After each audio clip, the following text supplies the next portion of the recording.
Hello, boys and girls. It is time for Wooldridge's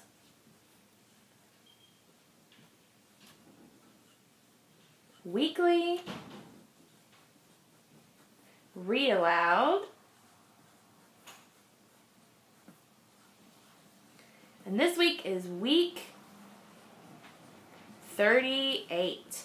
This week we are going to read a book called Stop, Drop, and Roll by Marjorie Coiler and illustrated by Arthur Howard.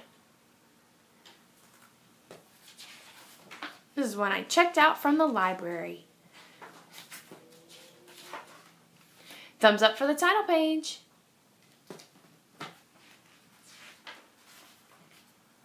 Jessica was a worrier. She worried morning, noon, and night. She worried about her spelling homework and learning new steps in ballet class and remembering to fill her dog's water dish and waking up in time for school. But one Monday morning in October, Jessica's teacher gave her something new to worry about. "It's Fire Prevention Week," explained Mr. Martin. "So, for the next few days, we're going to talk about fire safety." "Uh-oh," groaned Jessica. "And this Friday," Mr. Martin continued, "we've been asked to share what we've learned with the entire school." "Oh, no," moaned Jessica. "Let's begin with smoke alarms," said Mr. Martin. "Your home should have them on every floor. Automatic fire sprinklers are a good idea, too." Smoke alarms? Sprinklers? Jessica had never seen either in her house. "Your family should also have escape plans in case of a fire," said Mr. Martin, "and fire drills so everyone knows what to do." Jessica chewed her pencil in half. Escape plans? Now she was really worried. That night, Jessica announced, "There is a big problem in this house. We have no smoke alarms and no sprinkler system. We don't even have an escape plan. If there was a fire, we'd be in trouble." Her mother puckered her forehead. "I remember buying smoke alarms, but I guess we never got around to installing them." "And we talked about finding someone to put in sprinklers," added Dad, "but we were always too busy to make an appointment." "And what about extra batteries for the alarms?" reminded Laura. "Yeah," said Tom. "We need to keep more batteries around here." Jessica twisted her napkin. She knew the real reason Tom wanted more batteries around. His birthday was in 3 days. He wanted batteries for his presents. But fire safety was more important than birthday toys, wasn't it? "We've got to do something about this now," warned Jessica. "You're right," said Mom. "After dinner, we'll make escape plans and find those smoke alarms." "And tomorrow, I'll get extra batteries and make arrangements for a sprinkler system," said Dad. But Jessica still felt too worried to sleep. She tossed and turned all night. The next day, Mr. Martin wrote some fire safety rules on the blackboard. "Never play with lighters or matches. Keep electric heaters at least 3 feet away from things that could burn. Keep extension cords away from doorways and from being pinched by furniture. A professional should check the chimneys and furnaces in your homes each year." Blah, blah, blah. Mr. Martin went on until Jessica had to cover her ears. She'd never be able to remember so many things. At dinner, Jessica asked, "Have we ever had our chimney checked?" "Yes," answered Dad, "when we bought the house." "But Mr. Martin said it should be checked every year," said Jessica. "The furnace, too." Dad sighed. "I'll put them on my list of things to do." But that didn't stop Jessica from worrying. She went through the entire house checking cords and smoke alarm batteries. And she had another sleepless night imagining all the things that could go wrong. On Wednesday, Mr. Martin had even more fire safety rules. Heat makes smoke rise. So, if you're in a fire and you must crawl under the smoke where the air is cleaner. And when you reach the door, touch it. If it feels cool, it is safe to open. Jessica tugged at her beret. What if the door felt warm? What should I do then?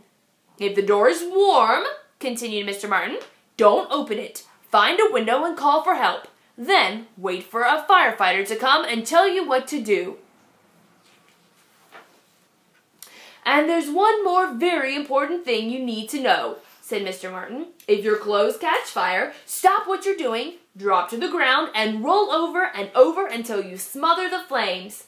Catch fire?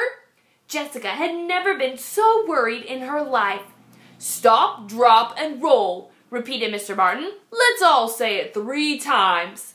Stop, drop, and roll. Stop, drop, and roll. Stop, drop, and roll, chanted the class.